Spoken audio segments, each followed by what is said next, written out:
live in a world where most people are in a hypnosis of disempowerment. They're living unconsciously. They're drifting through life.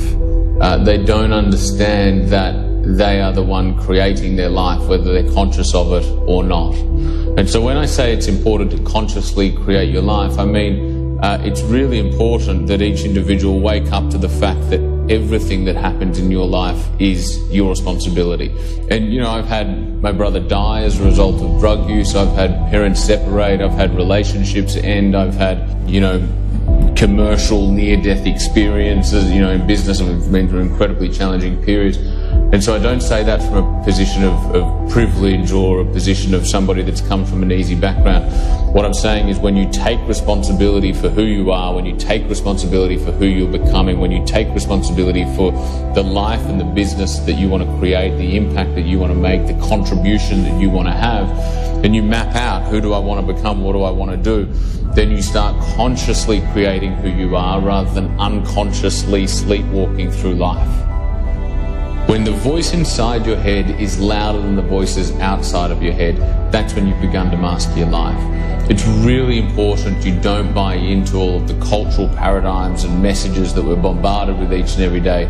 Get really centered in yourself, create who you are, create who you want to become, and live your life unwaveringly in line with that. You've got to be willing to dream. You've got to be willing to have big visions, and you've got to be willing to not be influenced by other people's rules and other people's limitations and other people's expectations.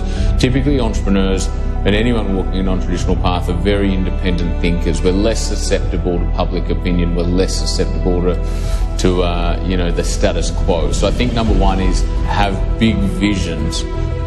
Number two would be an independent thinker, meaning think for yourself. So I say you don't learn from others and be guided by others and engage your mentors, because you need to do that, absolutely. But you need to be the captain of your own ship. And then number three is resilience. You know, you absolutely need to have thick skin. You absolutely need to be determined. You know, one friend of mine, a guy called Peter Davison, he was the seed funder in PayPal. He was the first investor into PayPal. He came in, he invested in PayPal at a valuation of $500,000. They went on to exit the eBay for $1.5 billion. I remember I asked Peter one day what the number one characteristic of an entrepreneur is, and he said delusion.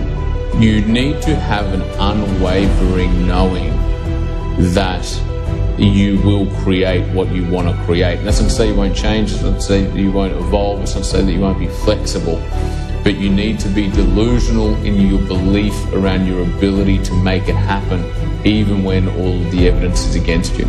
Whether you believe you can or whether you believe you can't, either way you're right. It's so true.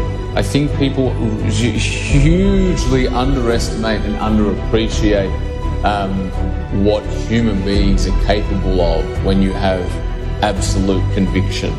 And so it's so important that as you go on this journey, you place equal, if not more, emphasis on your own personal journey, your own personal growth, your own personal fulfillment as you do the attainment of your goals.